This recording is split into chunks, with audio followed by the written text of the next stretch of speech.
Hello, everybody. I hope you enjoyed a bit of caffeine and sugar to keep you going throughout the end of the day. We're going to start now with our final panel of the day. I'd like you to join me in welcoming to the stage our Community and Political Dialogue Programme Manager, Pat Hynes, Dr Ellen McWilliams, and Neale Jagoe. I hope you enjoy the session. Thank you. Are we okay? Okay, good stuff. So good afternoon, everybody, and thank you very much for staying on for this final session. This event, of course, is to celebrate 50 years of Glencree's existence, and I think it only fitting, I suppose, to thank all of my colleagues who have helped to make today such a success, to Niamh and to Paula and to Grania and to Val and to Terry and the two Aminas, and Nadetta's there and others. So a big thank you to all of those. It's been a very good day. I think you should give them a round of applause. So this session is going to deal with the issue of legacy. I was first sent to this place, this centre, 30 years ago, in the wake of the ceasefires, which were remembered last weekend, the first one. And over the course of the following 12 years, I came back to this place almost month after month in dialogue with political parties, with paramilitaries, with government representatives drawn from across the two islands and indeed the United States and further afield. And while in those early years we were very much focused on reaching conclusions around what the challenges were, post-ceasefire, post-conflict, principally focused on constitutional, institutional and political relationships. And it really wasn't until after the agreement was signed, 99, 2000, that we began to really see and witness the impact of legacy on the communities in Northern Ireland, this profound impact of legacy. And of course, it has been the most challenging aspect of all of our work. It has left communities deeply, deeply scarred across the two islands. And over the years, as we've been working through these issues, certainly when we got to the point where we were going to look at the decade of centenaries and commemorate them, it became clear that, at least to me, that we, in many ways, had two civil wars on the island of Ireland. One that occurred 100 years ago, and one that began a little over 50 years ago, about the same thing, the issues of identity and the relationship we have with our near neighbour across the water. And legacy is almost like a mirror in which we either want to see our own reflection or we don't. And for much of the period, we didn't want to see that reflection because it was too painful and difficult. And over the course of the decade of centenaries and towards the close of that decade, many of the descendants of that Civil War generation came to the centre here to talk about, as descendants of that treaty generation who had been there at the foundation of the state, the trauma that they carried in some respects because of the failure of that generation to reach the appropriate deal in the creation of the state back in 1922. And some of the people who came down spoke of the issues affecting minorities at the birth of the state and issues that affected certain communities as the state was coming into existence. And in one particular dialogue, we did focus on issues around West Cork and what had happened down there. And it got us thinking that, well, as an island, for example, I'm told that our coastal approaches are among the most dangerous in the world, and that we need lots of lighthouses and nav aids to avoid shipwrecking many vessels. And it got me thinking that we need to, in a sense, find new navigational methods to go back and look at how we navigate memory and legacy. And as you can see, in the last number of years, we have run into considerable difficulties, not least at an intergovernmental level, where the British and Irish governments are now in the European courts looking at the issue of the last legacy bill, which we hope will be addressed in the future by the British government elected last July, but that is yet to be explored and examined as to where that might go. So what we thought we might do to really give people a sense of the impact of the legacy within Northern Ireland, which, as you've heard from previous speakers today, remains a deeply contested space. But legacy is not just 50 years ago. And many of you will have seen the programs, Who Do You Think You Are? And you see people looking back through documents and reading the accounts of the impact of a wrong or an injustice on their ancestors. And you can see the emotion that is conjured up. And so we understand from all of that that memory and legacy has durability across decades in terms of the impact on the descendants and so on. And so what we thought in this session might be useful was to take an examination of the events in West Cork from the perspectives of two descendants, one descendant from the family of independence movement, IRA volunteers who had participated in the conflict in West Cork, and from a person who is a descendant of those who were affected by the events of West Cork 102 years ago, and who had to flee West Cork. The family had to flee West Cork 102 years ago. And to, as it were, in the course of the afternoon that we have left, navigate memory and legacy. And I think both of the individuals that you're going to hear from today, in my view at least, represent an opportunity for us to examine how two individuals from two different perspectives and backgrounds have managed to form and develop a friendship, and to look at these events and take responsibility, as it were, and look more closely at what we can learn from those events and how we don't repeat them into the future, and in some way, as best we can, explore these themes of identity and everything else that gave rise to these conflicts that have afflicted the island for the last 100 years or so. There have been a number of books written on this. I think the original airing of this issue was by this man, Peter Hart, The IRA and Its Enemies, Violence and the Community in Cork, 1916 to 23. And then this other book by Barry Keane about the massacre in West Cork. And then this is Ellen McWilliams, who you're going to hear from, Resting Places, which is a very personal account of the experience and so on. So what I'm going to do is to ask Ellen to make a presentation to you all, and then we will hear from Neale thereafter, if that's okay. So Ellen, you have the stage. Thank you to Terry O'Brien, to Pat Hynes, and to everyone here at Glencree for such a warm welcome today. This, I think Neale and I can agree, has been a long, slow, and at times difficult journey. But one of the real turning points came when Terry and Pat took us under their wings. So I want to say on behalf of both of us, thank you, Terry and Pat, for caring about the story. Thank you for supporting us, and thank you for helping us. I first encountered Neale Jagoe's story when I read an article in the Belfast newsletter about one man's lonely pilgrimage to Dunmanway in April 2022. And Neale talked very movingly about how dismayed he was at the lack of public recognition of this centenary event. It took me the better part of a year to find the courage to write to him.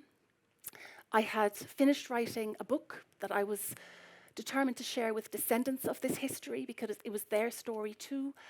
And I wrote to Neale with no real expectation as to how he might reply or if he might reply. I was prepared to be met with silence, perhaps even rebuke. Instead, what I received was an immediate and incredibly warm response that was the beginning of a slow-moving exercise in radical empathy as we came to understand each other's family stories. And I now consider Neale to be one of my closest friends. Neale has been a great friend to me and to this book as it has landed in the world. Resting Places on Wounds, War and the Irish Revolution is a book about the power of what the philosopher James Hollis calls the ghosts that run our lives. It's a book concerned with buried family histories and how landscapes conceal traumatic histories of conflict, revolution and atrocity, and in particular how the sunder of civil war, what Seamus Heaney named neighbourly murder, haunts our present. Writing this book involved the slow-moving and intensely painful excavation of a family and community history I have carried all of my life, even if I didn't know it until now.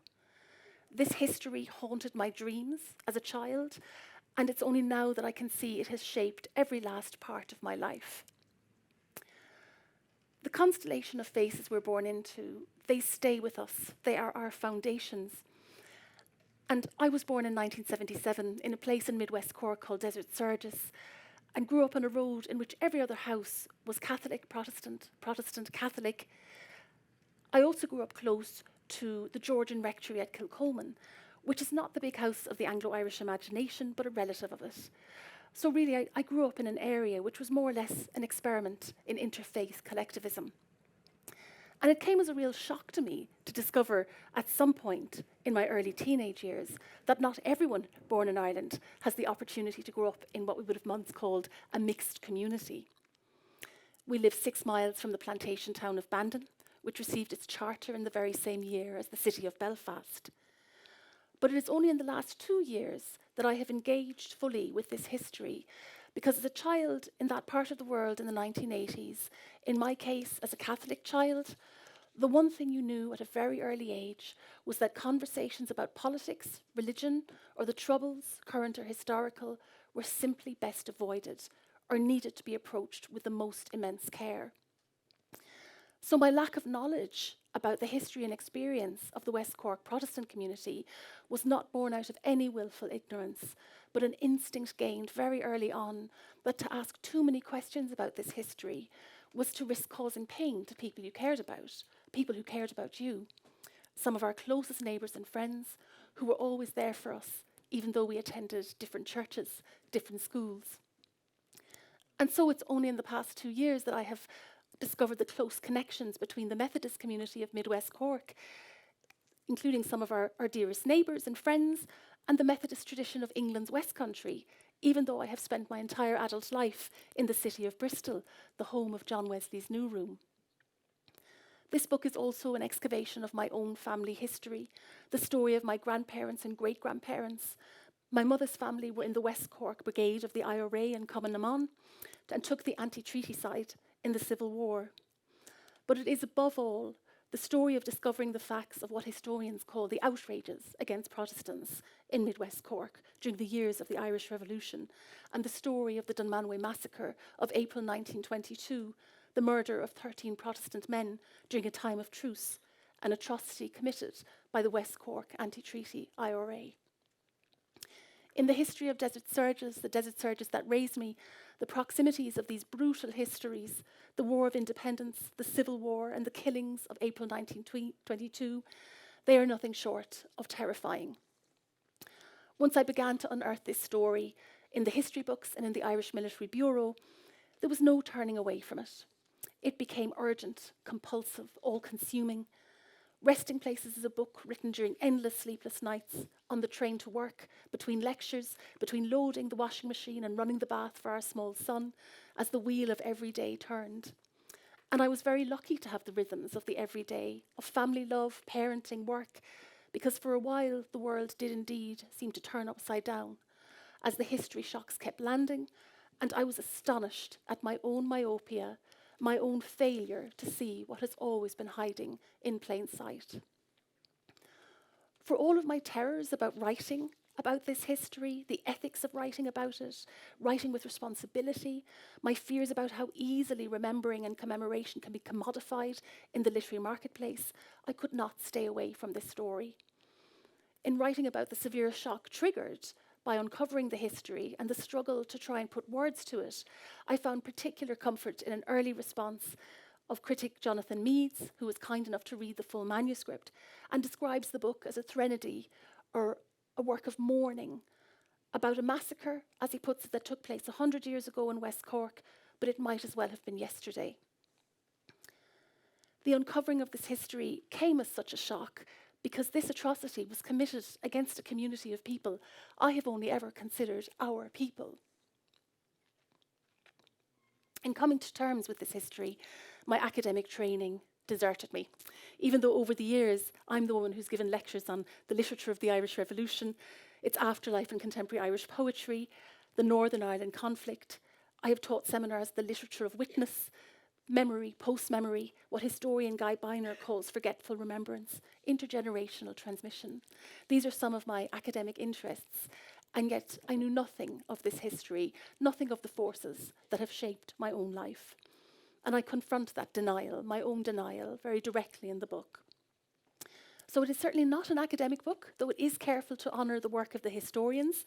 At every turn, this story is brought home to the unavoidably personal. There is no separation of the private and public in this story. And I knew very early on that if I was going to raise the dead and write about a pain in our community that had seemed to go unacknowledged for so long, I would have to offer up something of myself. So let's meet the ancestors.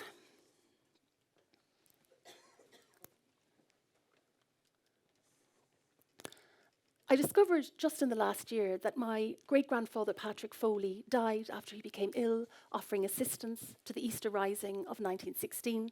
He was buried in May 1916.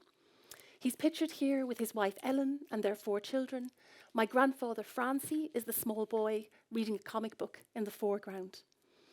Reading between the lines, I can only imagine that my great-grandmother, Ellen, who came from a political family, was radicalised by grief and joined Cumann na mBan in 1917.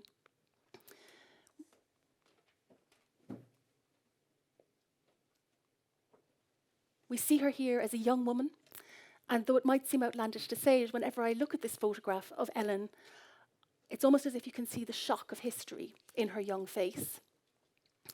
Ellen kept a safe house for IRA men on the run, catering for names found in the history books, and set up a hospital to treat the wounded until it was commandeered by the Irish Free State Army after the outbreak of the Civil War. Sean Buckley, head of intelligence for the 3rd West Cork Brigade, provided a letter in support of her application for a military pension and described her commitment as tireless. She at all times gave loyal and generous assistance. In spite of this, Ellen was denied, like so many women, denied a military pension. But she appealed and was awarded a medal for her services to republicanism. When we meet Ellen in the 1940s, you see the face of a woman who has been witness to too much history, too much loss. And here she is, just before her death. If you look very closely at this image, she still wears her Cumann na mBan pin all the way into her later years. Ellen's son, Jerry Foley, was in active service all through the years of the Revolution to the end of the Civil War. In this case, Tom Hales provides the letter in support of my mother's uncle's military pension application. It was awarded in full in this instance. Tom Hales insisted that Jerry Foley performed all duties in a willing and disciplinary manner and deserves to be placed amongst the first-class rank-and-file soldiers of Cork No. 3 Brigade. I have 2 further photographs of Jerry that take us to the early 1970s. And you can see in this picture that Jerry's support of Irish republicanism in all of its form never waned. We see him at the St. Patrick's Day Parade in New York, at a gala later for IRA veterans. And here he is, towards the very end of his life.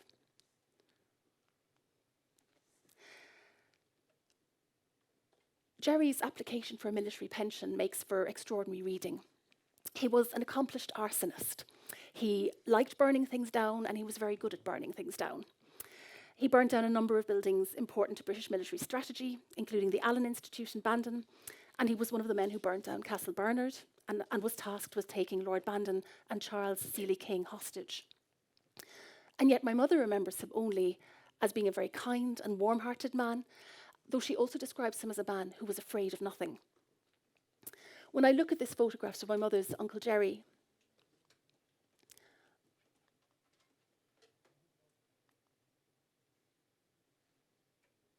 I'm always struck that, depending on your political position, here we have the face of one of Ireland's greatest freedom fighters, or a terrorist who attempted to overthrow a democratically elected government. And yet my mother sees only her kind Uncle Jerry, who she missed and looked forward to seeing when he came home on visits from America. Because he was tried by court-martial and taken as a prisoner of war in 1921, the Essex Regiment based in Bandon was known for its mistreatment and torture of Republican prisoners and for crimes against civilians, described by one historian, J.B.E. Hittle, as nothing short of sadism. Jerry was also imprisoned in Newbridge during the Civil War in 1922 and took part in the General Hunger Strike of 1923. After his release, he left for New York. And I apologise, the ancestors keep moving around. I hope they'll stay still for the rest of this talk. Because next, we meet my grandfather, Francie. Francie, who is pictured here in the 1940s with his brother-in-law, who served in World War II. Francie was a scout and messenger for his brother and his comrades and was taught to handle a gun in his teenage years. Here he is pictured with my mother as a baby, in the year before I was born, on my first communion day, and the year before he died. But another story within this story is the story of a Methodist farmer called Thomas Bradfield, who was shot by Tom Barry and the West Cork IRA on the 1st of February 1921 for being a suspected informer. And it's also the story of two young IRA men, Timothy and James Coffey, who lived just fields away and were taken in reprisal for the death of Thomas Bradfield and shot by the Crown forces on the 14th of February 1921. I know the house of Thomas Bradfield because it is the house I grew up in. I was born into this house because my paternal grandfather, Daniel McCarthy, was the man brave, or as some would see it, brazen enough to take on the house and to rebuild and make a new life there. He moved to Knockmacool from Drina, near the town of Dunmanway, in 1925. This home of Thomas Bradfield, this house that I grew up in, was taken over by the West Cork IRA after his death and used as a makeshift headquarters after his wife and family had fled. In the very many uncanny disturbances I write about in this book, finding the story of the very four walls that you were raised in, examined by historians as central to such a painful history, is particularly strange and unnerving. My paternal grandfather, Daniel McCarthy, came to buy the house in an arrangement approved by the local parish priest and Methodist minister because he had no political affiliations, and they wanted to give the honest outsider a chance. The arrangement was approved by Thomas Bradfield's wife, Elizabeth, but before my grandfather moved to Knockmacool, the land had to be cleared of graziers by the Free State Army. And the story of this house in Knockmacool matters because, as Andy Bielenberg notes in the historical overview at the start of the book, the murder of Thomas Bradfield and the murder of the Coffey brothers was a deeply traumatic turning point in this history and created a breakdown of trust, a culture of suspicion and division that ultimately contributed to the massacre of April 1922. Andy Bielenberg also reminds us in the introduction to the book that families in this area, so many families hurt by the War of Independence, the Civil War and the Dunmanway massacre of April 1922, continued to live right alongside of each other when the conflict finally ended. And he suggests that silence became the useful mechanism to overcome differences. By the time I arrived into this community in the late 1970s, that silence remained unbroken, or at least that was my experience of it.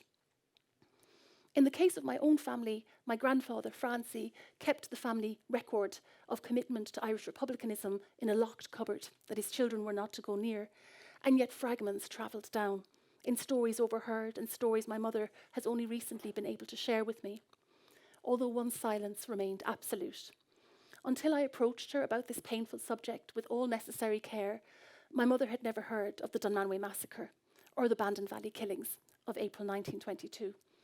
And so one question that runs throughout my book after 100 years of dignified silence: who am I to break that silence? Who am I to speak? Resting Places is full of fear of trespassing on someone else's story, and yet there was no choice but to keep writing. Looking away from the history was no longer an option. Not saying anything does not mean it did not happen, as the opening essay insists. I have always done my best not to believe in ghosts, I promise in this book, but Resting Places is full of uncanny correspondences and disturbances, the haunting of the unseen as history came roaring back at me. I think of the genesis of this book as a coming to consciousness, a loss of innocence. At times it felt like a punishment, a curse. At other times something close to a writing cure. This is a book about the madness of history, the fear of it, the need to outrun it. And I confess this with some trepidation, even though this book is in all ways honest about the anguish and outrage that drove the writing on, because of course such honesty carries the risk of being seen as strange. I write about sleeplessness, nightmares, symptoms of body and mind as the history shocks kept landing. I wrote this book in loving memory of many people, but also for our small son James, born in the centenary year of 2016, who as a child with an Irish Catholic mother and an English Protestant father will almost certainly one day have questions of his own. One of the few things I have no doubt about is that this book does not turn its back on the bravery of my grandfather's family, with all they sacrificed in their faith in the promise of an Irish Republic.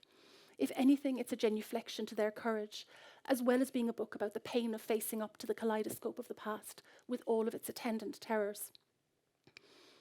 Resting Places honours the writers and poets who have mattered most to me, and books continued in their different way to provide consolation after my own had gone to press. I found myself drawn north to Seamus Dean's Reading in the Dark, a novel set in Derry at mid-century that opens with a ghost on the stairs, another book in which the history of the Irish Revolution of the 1920s refuses to lie down, as our young narrator is made the unwilling curator of secrets he cannot hide from. There's a moment when a character insists that some families, and maybe even communities, have to face up to the crimes of history, otherwise they risk being devil-haunted. It's a curse, some terrible deed that was done in the past, and it just spreads and spreads down the generations, like a shout down a tunnel that echoes and never really stops. 15 years ago, I was lucky enough to teach a student called Daniel Bristow, who has written a book about Lacan and Joyce, and now practices as a Lacanian psychoanalyst. Daniel was generous enough to put into words what I could not, after the essay from which this book sprang was published in the Irish Times on Good Friday, April 2022. He described it as follows: an essay about the Dunmanway massacre that took place in April 1922, and on its lingering traces, inscribed into the lives and landscapes of its site transgenerationally, interweaving personal and political lived experience and haunted memorial transmission. Through the said and what is unsayable, the nightmare of history is softly awoken here, to speak what it can of a trauma which, in its always absence, is present always. Thank you.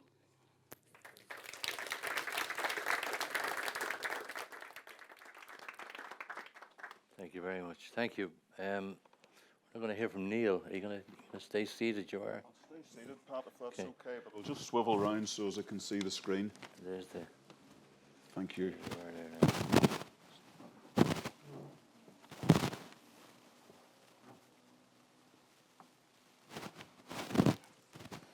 Pat, thank you very much indeed, and thank you to you and Terry for inviting Ellen and me to Glencree this afternoon. This really is a tremendous honour to be here at Glencree's 50th anniversary, and just chatting with you and Terry, Pat, over lunch. It was fascinating just to be aware of the living history that's taken place here. So to be here today is a tremendous privilege and honour. And also, thank you, Ellen. You're the respected academic, you're the published author, but you've so generously shared your platform with me and it was your courage in reaching out to me that I wouldn't have been here today without that. So thank you, Ellen. But I also wouldn't have been here today without the two people who are on the screen there. Those are my great-grandparents, Elizabeth and William Jagoe. And in 1922, William was aged 46. He was a very staunch Methodist. His wife, Elizabeth, she was aged 55 and she was originally from Carlow. Quite an age gap there. It may well have been that William couldn't find a suitable Methodist bride in Dunmanway, County Cork, where they lived, and he had to go to Carlow to find a wife. But anyway, they lived at 16 Sackville Street in Dunmanway.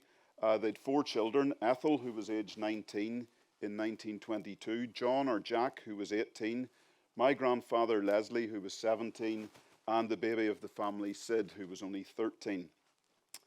Ethel, Jack, and Leslie had all just been or were still at Methodist College in Belfast, and I'll come back to that a little bit later. They were boarding there, so William was obviously quite prosperous. He was doing well in business, because they also kept a housekeeper, a lady called Annie Rutledge, who came from Tyrone, and according to the previous census, she was also a Methodist. And it seems that William's very strong Methodist faith informed his politics. He was probably what we could describe as a Christian socialist. He most certainly wasn't a Freemason, nor was he an Orange Man. And I know for a fact that he contributed to the Belfast Distress Fund. This was a fund to help Catholics who had been displaced from their homes in Belfast due to the sectarian rioting that was endemic in Belfast at the time. So a very liberal, broad-minded man with a successful business in Dunmanway. Now, I had always been aware of this connection to West Cork in the family background. And by the way, I'm asked all the time, Jagoe just simply means James or Seamus in Cornish Celtic, but how the Jagoes came to be in West Cork, I have absolutely no idea. That's lost in the mists of history. But I was always aware of this connection with the family to West Cork. But I remember very vividly, sometime in the late 1970s, I'd have been just about the age leaving primary school, going to secondary school, and I had an interest in Irish history. And I remember watching Robert Key's History of Ireland on the BBC with my paternal grandmother. Her husband Leslie had since passed away in 1974. But I remember when Key talked about the burning of Cork in November 1920, I remember my grandmother becoming very animated and telling me it was this incident and it was reprisals against the Protestant community in West Cork that meant the family had migrated north. So that seemed to be the answer to why we had come from, how we had got from Cork to Northern Ireland. And I didn't really think very much more about it. It seemed an incident in the fog of war when reprisals had taken place due to black and tan atrocities. That seemed to me to be a very reasonable explanation. But then I remember very clearly being home on leave. I think I was serving in the Philippines at the time, but I was home on leave 1998 when Peter Hart had published his book. Now, I must have heard about Peter Hart's book somewhere, because I remember vividly being in Easton's bookshop in Coleraine, seeing Peter Hart's book on a shelf, picking the book up and turning through the index and thinking, I wonder. And there was William Jagoe's name and several references to my great-grandfather. So I bought the book, took it home, read it, and what really astounded me was that the incident, the Dunmanway, the Bandon Valley Massacre, had actually taken place in April 1922, 4 months after Collins signed the treaty with the British and almost a year after the truce had ended the War of Independence. So obviously there was something more difficult had gone on there than simply a reprisal for black and tan atrocities. It's all there in Peter Hart's book. Some of you are probably familiar with the history. I'll just race through it very, very quickly for those of you maybe who haven't read about it before. Ballygroman House was where the killing started.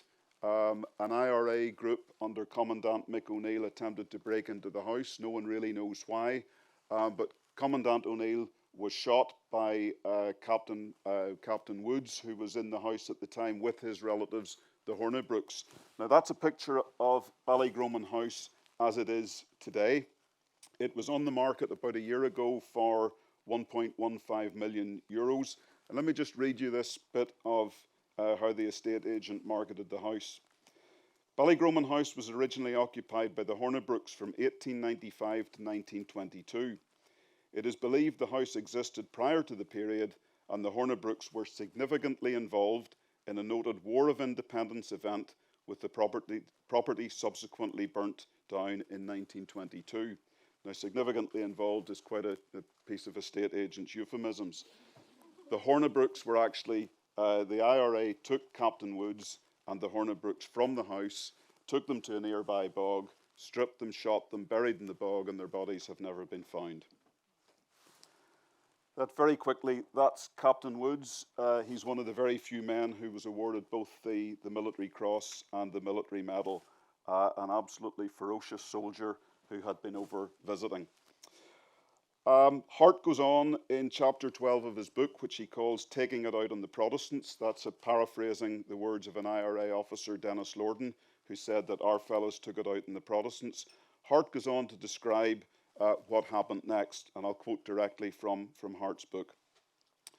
At 1 o'clock in the morning of the 27th of April, James and Clarina Buttimer of Dunmanway were awakened by shouting and banging at their front door.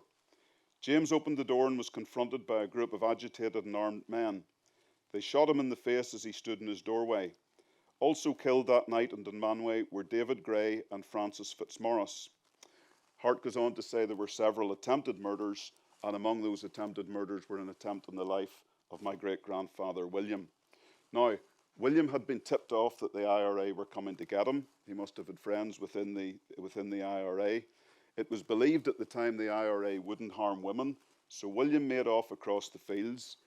Elizabeth, who was a very, very strong character indeed, she bolted the front door and she shouted out from behind the locked door that her husband wasn't in. The IRA shot out the windows, and before making off, they shouted, "We'll get Jago yet." And that line in Hart's book, that quotation, "We'll get Jago yet," I've always taken a sort of perverse pride in that, because obviously they didn't get Jago. Jago escaped, and 4 generations on, Jago's still here to call out the crimes that were committed that evening. Peter Hart goes on to talk about the killings continued the next night. Robert Howe, John Chinnery, Alexander McKinley, Jim Greenfield, John Buttimer, Robert Nagle, who was only 16, and John Bradfield. And at the end of the bloodletting, 13 Protestant men and boys lay dead, and there have been attempts in the life of about 20 others.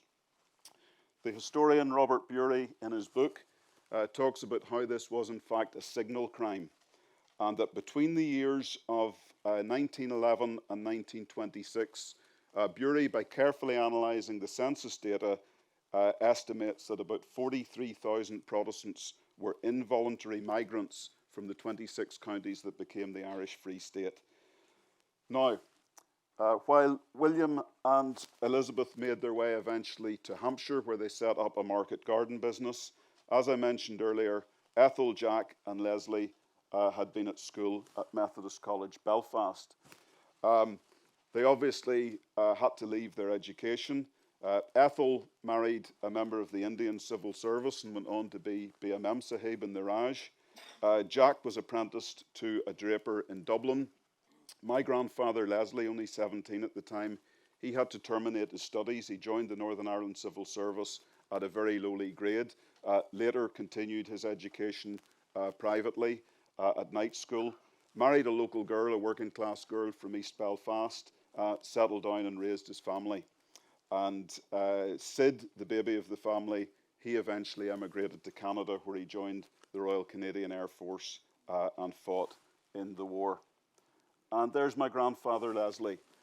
Lived out the rest of his life in Belfast, retained a soft West Cork accent until the end, never bore any bitterness or talked about what had happened to his family, stayed a very proud Munster man and an Irishman to the very end. Something of a moderate socialist in his politics. He was a Guardian reader long before that became fashionable, when it was still the Manchester Guardian, and even, whisper it softly, was probably something of a soft Redmondite nationalist in his politics. But I think it's interesting, he obviously didn't talk about this much, because even his wife, my paternal grandmother, she still believed in the 1970s that the family had fled due to a reprisal for the burning of Cork. So there the story rested. I came back from a career mainly spent overseas to live in Northern Ireland permanently in 2016. And when I came home, my immediate focus was to try and find out more about what had happened to a great uncle on my mother's side, my mother's uncle, Bobby Crilly. Now, Bobby was a reserve constable in the RUC. He was murdered by the Provisional IRA off duty in January 1980, and the family knew very little about the circumstances of Bobby's death. So I made it my business to go down to Fermanagh, to talk to people there, to try and find out a little bit more so that I could share some facts with Bobby's surviving siblings. I made contact with the South East Fermanagh Foundation. They do fantastic work down there. And I was able to find out some facts what those apocryphal dogs in the street know. Everybody knew who had been doing the killings. I was able to share some of those details with Bobby's siblings before they died, and that brought a great source of comfort. So when I'd finally put Bobby to rest, a series of remarkable coincidences started to happen. I learnt in early 2020, that plans were afoot in West Cork to commemorate the original Bloody Sunday. Now, the original Bloody Sunday was when the Black and Tans infamously turned their weapons on the crowd at Croke Park on the 21st of November 1920. And I learnt that plans were afoot in West Cork to commemorate this centenary. And the reason being the link between Dunmanway and the GAA in Croke Park was in the personage of Sam Maguire. And Sam Maguire was a Protestant Republican GAA enthusiast who is buried in the Church of Ireland Cemetery in Dunmanway. So I wrote to the Bishop of Cork and I commended him on this initiative, on this act of reconciliation that was being planned. And I said, that's all very well, very laudable. What are you planning to do in April 2022 to mark the centenary of the Bandon Valley Massacre? And the Bishop got back to me, and I think it would be fair to say that plans weren't particularly well advanced at that stage. COVID, however, intervened. I returned to the case late in 2021 when things started getting back to normal again, and there was a small service of commemoration was in the pipeline, was being planned. However, I decided that I would conduct my own act of remembrance, and that I was going to travel to Dunmanway to lay a wreath to commemorate the massacre and to attend the service. Now, through connections in Fermanagh, first of all, the Irish Sun picked up the story, then the Belfast newsletter, and as a result of those reports, then several other meetings followed, which I'll refer to a little bit later. So I travelled down on my own to Dunmanway on the 27th of April 2022. I laid my wreath at the Methodist Church. That's a picture there of the former Methodist Church at the grave of James Buttimer. James Buttimer was the only Methodist victim of the massacre, and I thought it was appropriate to lay my wreath there because my people had been Methodists. But there's a picture of the bishop laying the wreath at the grave of one of the victims, David Gray. David Gray was a pharmacist originally from County Monaghan, and those three ladies in the background are actually granddaughters of David Gray, and I'm in touch directly with the three of them. They still live in the Cavan Monaghan area through a cousin of theirs, a gentleman called John Gray. So John Gray would be a great nephew of David Gray, who was murdered in Dunmanway on the same evening that the IRA tried to kill my great-grandfather in Dunmanway. And by one of those curious quirks of fate, John Gray lived most of his life in Enniskillen, where he was a very close friend of Bobby Crilly. So that was the event on the 27th of April 2022. but I was dismayed to find that there was no official representation at the service by anyone from the Irish government, as far as I was aware, or from the main political parties in the state. The only politician of note who was there was a local Fine Gael senator called Tim Lombard, and I met Tim Lombard at the service. Let me just read what Tim Lombard said when he was in Dunmanway that day. Senator Lombard said, "My place is in Dunmanway today. We had 13 Protestants killed, and in a decade of commemoration we have to acknowledge the good, the bad and the ugly. And this was the ugly. It should not be swept under the carpet." He said there was still pain among families generations along, and that we need to acknowledge it, and I feel very strongly about that. So well done, Senator Lombard, but where was everyone else? And when I returned home and thought about this in the weeks and months that followed and wrestled with it and tried to understand why it was so difficult to get any sort of acknowledgement, why the Irish state didn't see fit to acknowledge the centenary in its decade of centenary commemorations, I came across on Sinn Féin's website, of all places, not a website I frequent very often, but on Sinn Féin's website, on the bookshop, there was a book for sale by Danny Morrison, and I think he wrote it in the 1980s or early 90s. And I must have heard about the book. I think I was looking for it. There was something in the back of my mind. Let me just read you from Sinn Féin's website what it says about Danny Morrison's book, which he calls Free Statism and the Good Old IRA. Veteran Republican Danny Morrison accuses Fianna Fáil, Fine Gael and the Irish establishment of having abandoned Northern nationalists to their fate, only to condemn the IRA's campaign against British rule, whilst glorifying the IRA of the Tan War period, whose actions brought them to power. Put crudely, Morrison says, Fianna Fáil and Fine Gael's attitude is, our violence was good, yours bad. To illustrate this, he gives multiple examples of the ruthless nature of the Tan War, the large number of killings of RIC men often on duty, the shooting and disappearances of over 100 informers.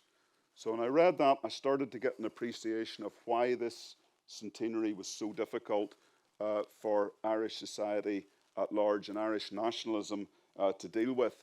And I think if you were to add sectarian murder to that list of Morrison's, then you really are getting close to the truth. Of course, I'm approaching it from a diametrically opposite point of view to what Morrison had done. But I think I began to understand then that it seemed to me the reputation of the good old IRA seemed more important to a lot of politicians in the South, with the honourable exception of Senator Lombard, than commemorating a sectarian atrocity 100 years ago. So this sort of was festering away as a bit of a grievance with me. And then one day in February last year, I received the most remarkable email, and that was from Ellen. And Ellen, with great sensitivity and generosity, had reached out to me. She'd read about my story in the newsletter about my journey down to Dunmanway, and she told me she'd was writing a book that addressed the massacre, and she invited me to read the proofs of it. Now, I had been aware of Ellen's beautiful essay, Dunmanway Fields. It had appeared in the Irish Times on the centenary of the massacre. And something happened that afternoon that had never happened to me before. I read the entire manuscript in one sitting. I'd been looking forward to spending the afternoon lying on the sofa watching football, but I barely saw a ball kicked. It's the most remarkable manuscript I've ever read. It's a wonderful work of art. If you haven't read it already, please do so. Ellen writes like an angel. But what there was in the book was an acknowledgement.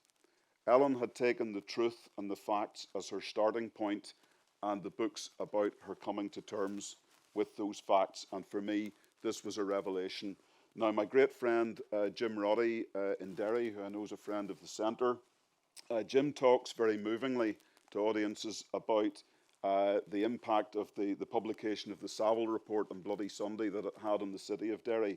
And Jim talks about a cloud lifting, and that's the nearest I can get to this, the emotion whenever I read Ellen's book. This was like a light coming on in the dark, that somebody from a West Cork Republican background, and Ellen has impeccable Republican credentials on her mother's side, had actually addressed the truth and acknowledged the truth. And that was, I'm deeply indebted to you, Ellen, for having the courage to do that. And I know it hasn't been easy, but it's been, this really was a huge turning point.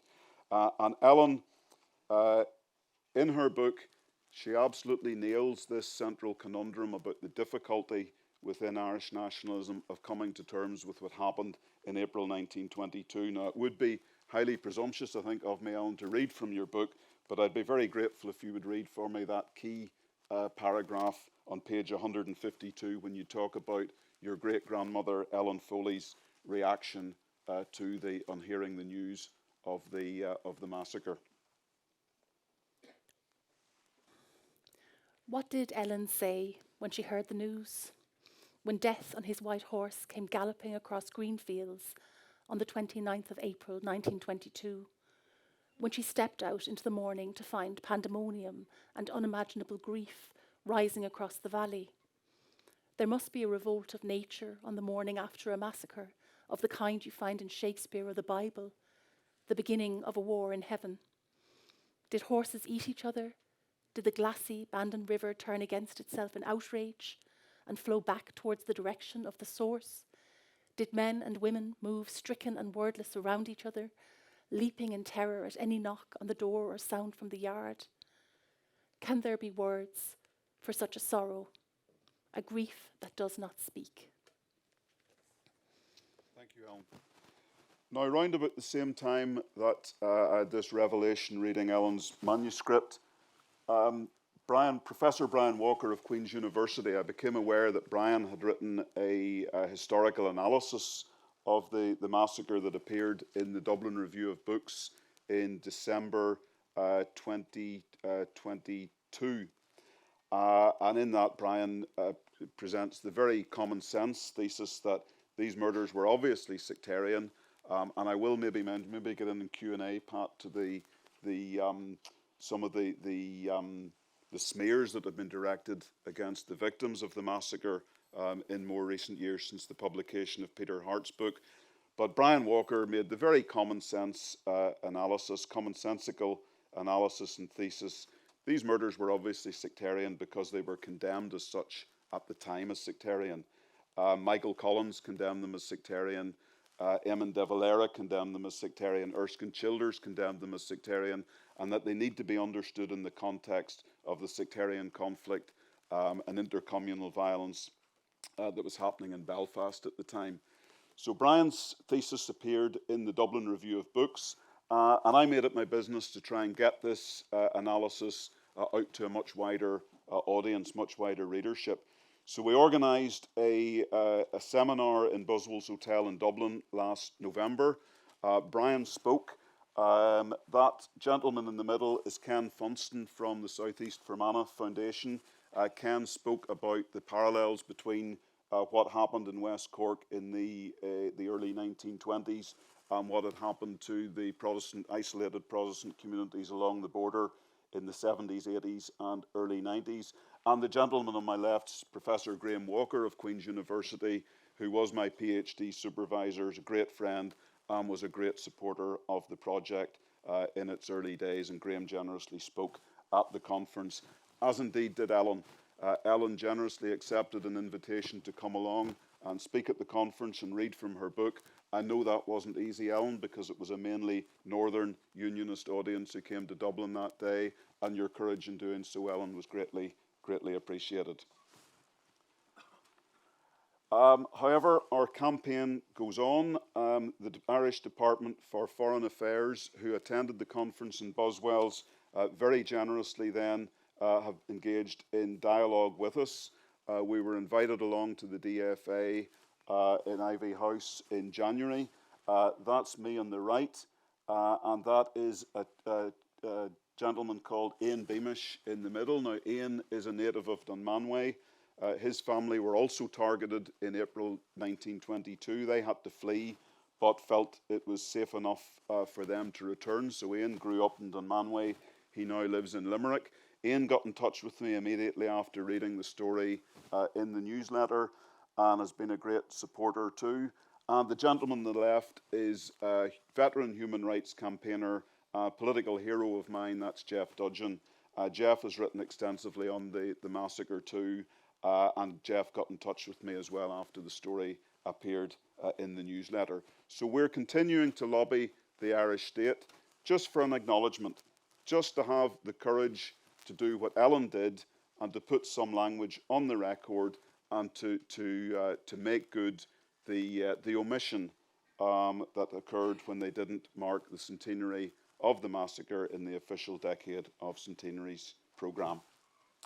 Now, I just want to finish with this slide. I am aware that there are relatives of the Nagle family in the room today, so I'm not going to say too much about the slide.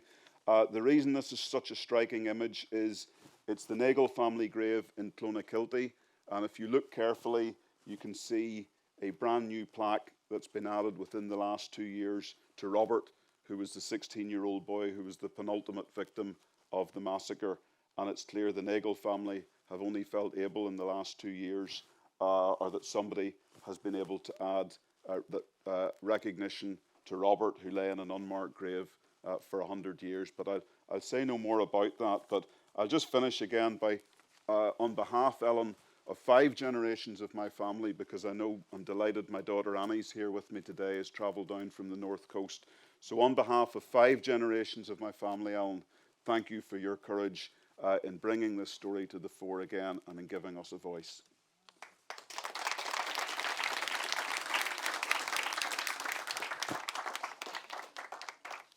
Thank you all very much. And you can hear from both of those presentations the importance of this place over 50 years. These are not easy conversations. What you've just heard from both of our speakers challenge very deeply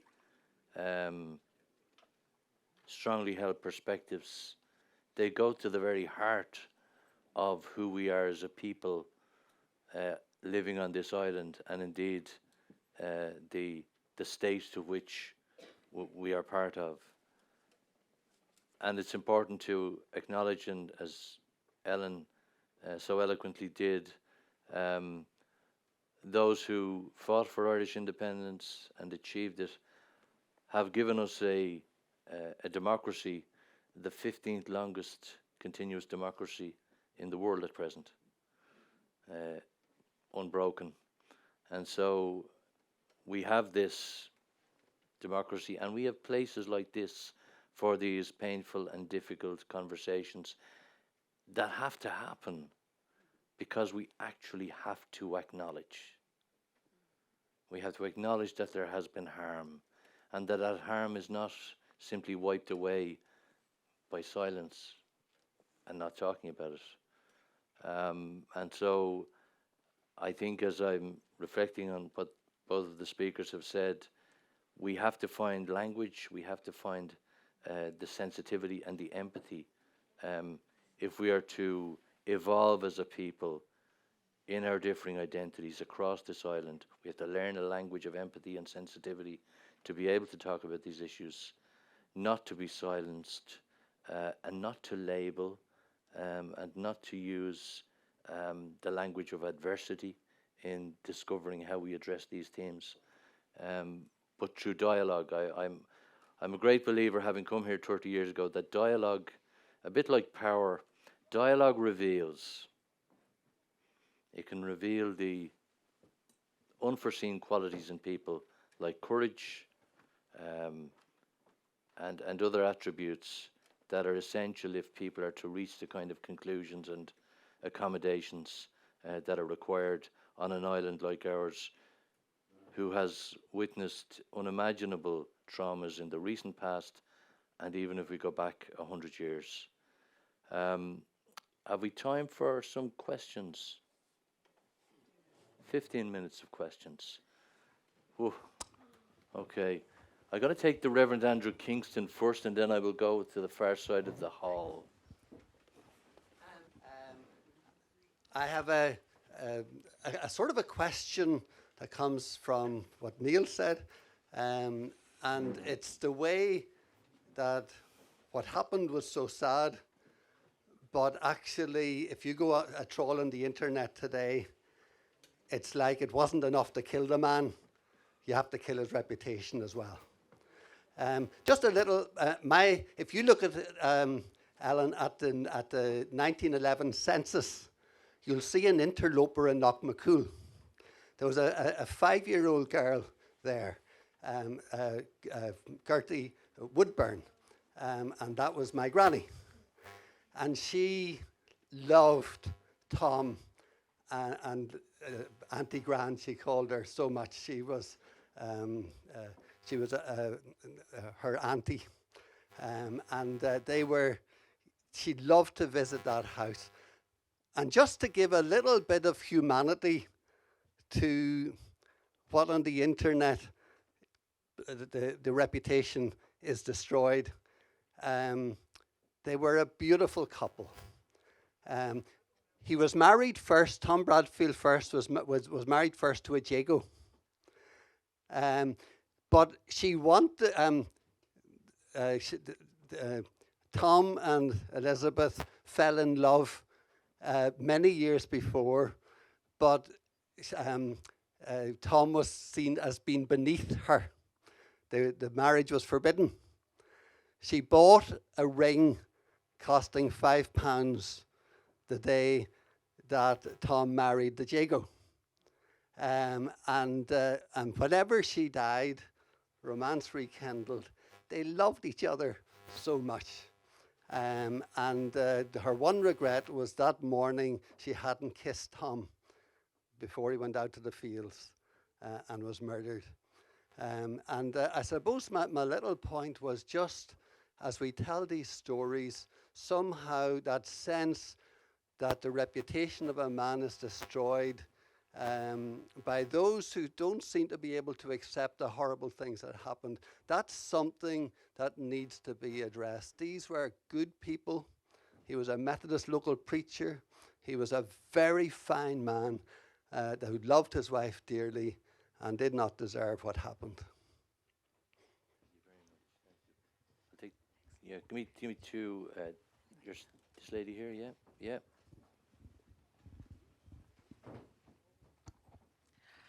Hello, thank you to both of you. For me, I think I was really missing the Cork has no representation, but I didn't know that at the end it was all about the Cork here, by different reasons.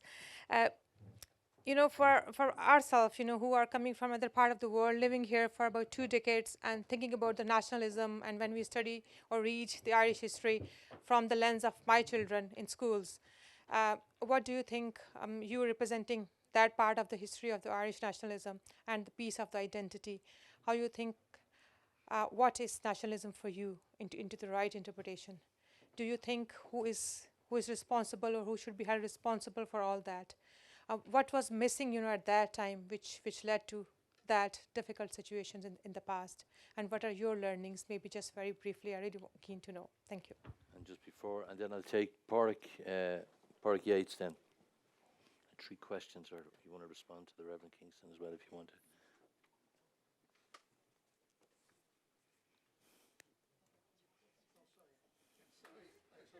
Waiting for you there. Well, mine is a very simple question. I'm a one-issue person, really, and Neale knows what this will be.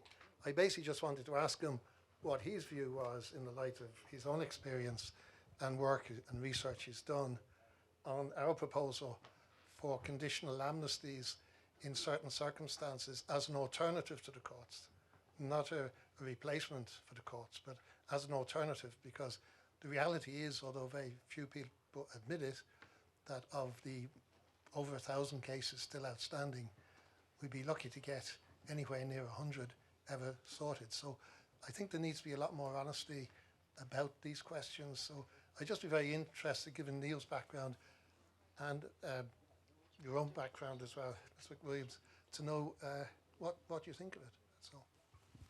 Okay. And then we'll come back to the audience for 2 or 3 more very quickly.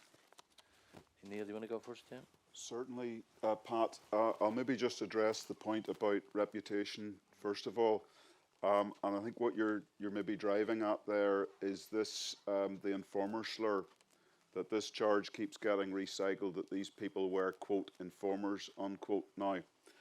And this appeared in the Irish Times again, regrettably, shortly after we paid our visit on the DFA earlier this year.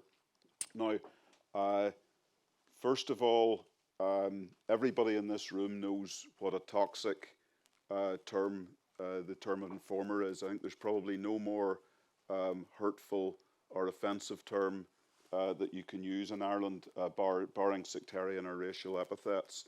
The taint of informer goes on from generation to generation. It's been bandied about. Now, what I think people mean when they talk about informer in the context of the Protestants who were murdered in the Banton Valley in April 1922, I think what they really mean is that some of these people who they have applied the dehumanizing term informer to, I think what they really mean is that some of these people assisted Crown forces or were friendly with Crown forces during the War of Independence, during the Tan War. And yes, certainly, that's a fact. In the compensation claims, many of them actually played up the assistance that they'd given to Crown forces at that time to bolster their compensation claims. The key points, however, to me are, by definition, an informer is a betrayer. An informer is someone who betrays an organisation from within.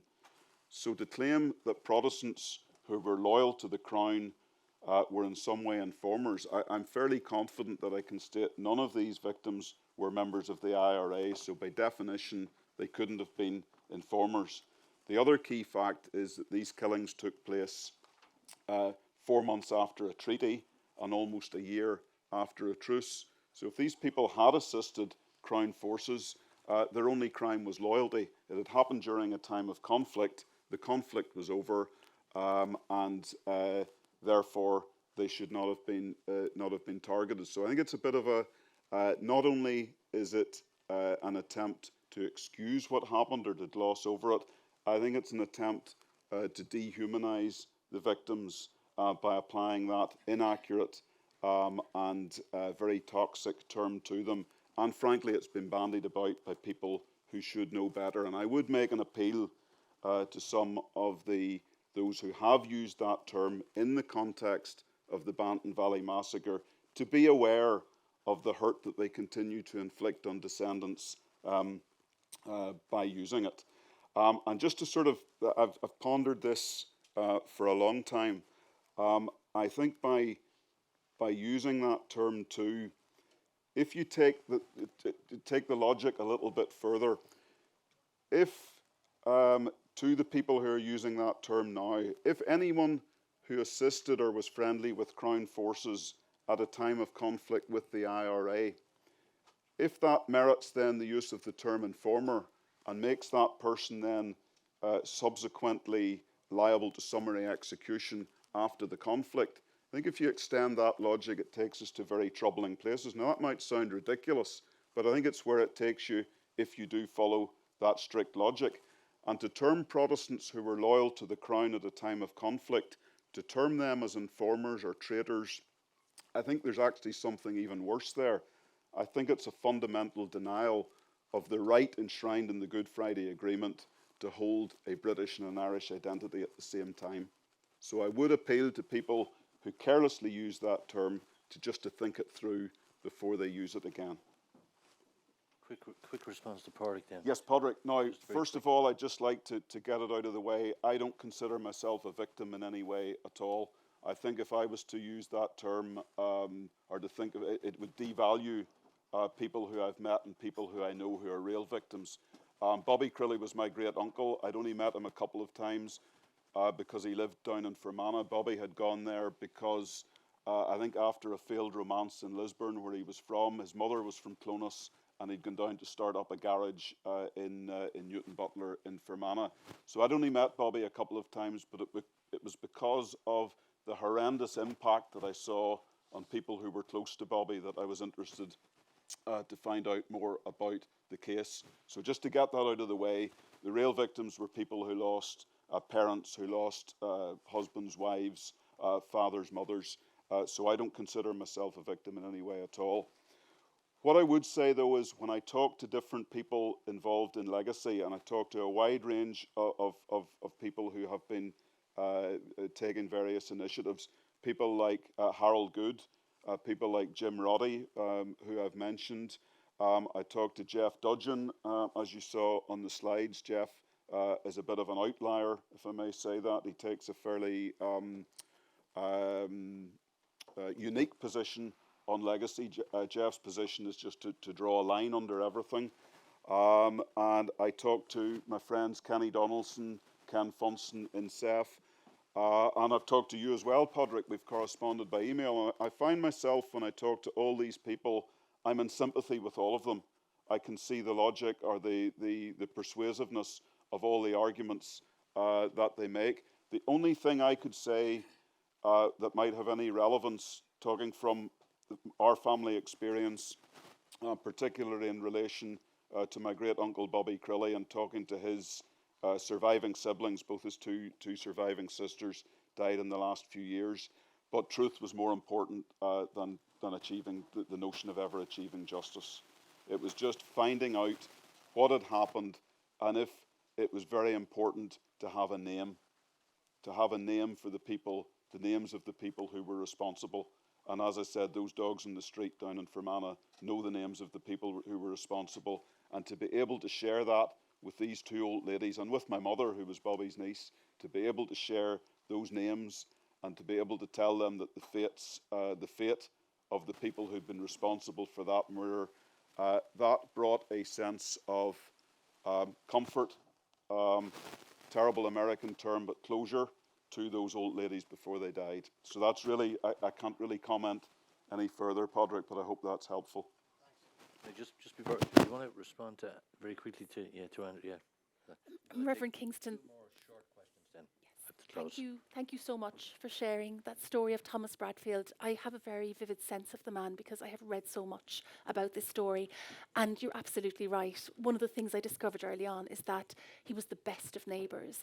And interestingly, the people who describe him as the best of neighbours are the parents of the Coffey brothers, who were killed in reprisal for the killing of Thomas Bradfield in publicly mourning the loss of their sons, Timothy and James. They also went out of their way to remember Thomas Bradfield, who had died just weeks before, and describe him publicly and in print as the best neighbour they had. Also, as a footnote to that love story, I've seen the list of contents of the house when it was sold, the things that went up for auction, and it's heartbreaking. These domestic items, the story of a family, and it includes a pair of bicycles. So one of the things that I think a lot about is Thomas Bradfield and Elizabeth Good Bradfield, and the fact that they enjoyed cycling together. There's so much in the history that gives him his humanity back, and I think the book works really hard to do that, to remember these people as flesh and blood people, not just as names in the history book. I think where others see names in this history, I see faces. Our Methodist neighbours were incredibly kind to my paternal grandfather, Daniel McCarthy, who was not a man of great means, but was willing to take a chance on this untouchable farm. And they took him under their wing, which of course explains to me why we have always been so close to our neighbours. So that those generational links of love and kindness and bondedness carried down across those generations. So Thomas Bradfield's memory and the memory of the man he really was is still there. Thank you. And then we just have two. Okay, sorry. Michelle first, then this lady, and then Gay finally. Yeah. Then I got a cut. I'm under hard stop orders here. Short questions, please. Yeah, sorry, try to be short. Thanks for a great talk, and I'm just interested to hear, Ellen, you mentioned this idea about memorial transmission earlier, and if you could talk a bit more about that, I suppose, how that can show up in future generations if, an issue or legacy issue isn't dealt with. I suppose there is a tendency in Irish culture to sweep things under the carpet, deal with difficult situations perhaps in silence with the hope that they go away. So yeah, just interested in that concept. Thank you. Thank you, Michelle. Just let me, and then this lady next. I want to say thank you very much for just giving us that historical perspective. And Helen, I want to come to you because you have the ability and research and quality. I want to say thank you for both of you for just giving us that historical context. Okay, I'm from England, And coming to hear all this is just really fascinating. But you know, Helen, you have the academic ability to write and to research such things and to bring some kind of closure for people and to give us historical viewpoint for people who weren't even here at that time. Do you have any empathy for people like us who have had certain things happen and there's no one to write that history to help us research it, but it's hurting, it's gone from generation to generation, but this did happen. You heard a little bit from your grandmom, but nobody could put it into writing. I mean, do you have any empathy? How do you feel about that? How do we have a closure? Gabe Rocklesby has been... Gabe, sorry. And I'll give it back to you now in a second then. Sorry, excuse me. All right. Sorry. Thank you for a most fascinating talk, a most interesting thing, and as everybody knows here ad nauseum, that I'm half English and half Irish, but I've lived here since I was 4. But I've always had an interest in this whole question. My question to you is, you mentioned, or somewhere it mentioned about the centenary of anniversaries, or whatever the heck it was called, 100 years. To what degree do people like you, from your point of view in Northern Ireland now, Protestant juniors, let's imagine, talk to people like Ferreter and people like that who are endlessly on RTE. He's an excellent historian, but he is always chosen for every bloody time they're interviewed anybody but anything.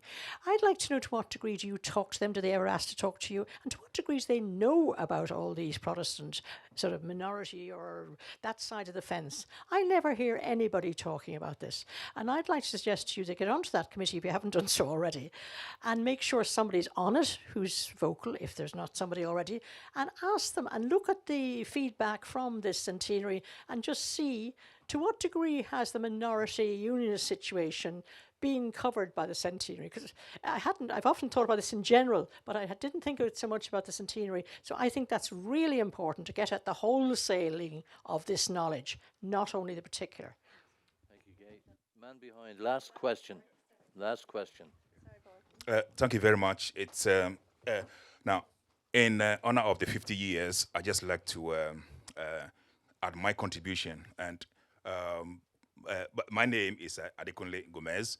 And if you go out of this tent, a space there, some of you may remember there was a building there, and I spent 15 very memorable months there. I now describe myself as a story collector. And in that respect, I was very, very fascinated with what I heard. I mean, all day, but especially this contribution. And also, when you are listening to a story, sometimes certain things click with you. In this case, 2 things. I remember when the name Don Manwe was mentioned, I recall being in Lep, West Cork, and taking a taxi in the night to a camping site in Dunmanway.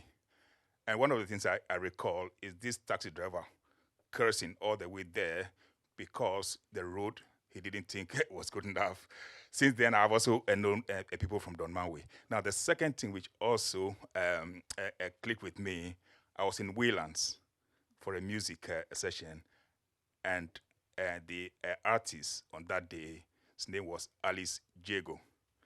And that was actually the first time I heard the surname Jagoe. So my question shortly is that, is there any connection with Alice and Neale's family? Thank you. Now, I've got to ask you both 25 seconds each, very quickly. I'll answer that very quickly. Gentleman's question, not that I'm aware of.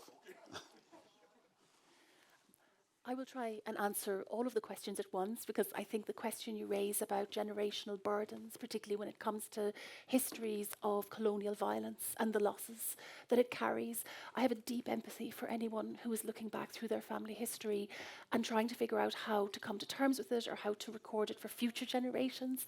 I think a lot of it is to do with time and timing. I'm shocked at my own history of denial, that if it weren't for the decade of centenaries, in a way, I wouldn't have been forced to confront this history, to face it. And also my great-grandmother's history, my mother's uncle's history would have been lost to us. They were only revealed to us because of the publication of records. Archives are so important in this. Time and timing is so important. But also on the question of intergenerational transmission, the one thing 20th century Ireland has taught us is that buried violence never remains buried. And when I think about my own child and future generations, I've spent a lot of time recently in the company of former paramilitaries / activists, depending on your drink of choice, going back to the Northern Ireland conflict. And I'm really interested in how they talk with such love and care about their grandchildren, what they want for their grandchildren. And of course, I look at that photograph of my grandfather, activist he was in his own way in the West Cork IRA in the 1920s. I was once that grandchild. So in terms of how we write about these histories and face them, whatever the cost, and it did come as a cost, I think this is why Neale's friendship was so important to me. It's something that has to be done if we are to spare future generations from carrying those burdens. Quick, 20 seconds. Sum up. Sum up. Well, just once again, it's been a great privilege to be here today, and thanks to Pat and to Terry, and thanks for the very interesting questions. Just in response to your point, ma'am, I would go anywhere, talk to anybody to share this story. But I do agree that it hasn't been talked about as much as it should have been talked about. And once again, I'm very grateful to Ellen for bringing it out in the open at the right time, Ellen. Thank you.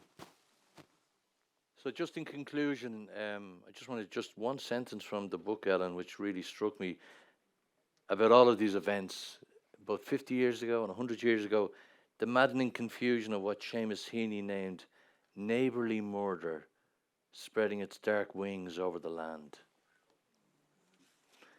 There you are, folks. Thank you very much for your attention today.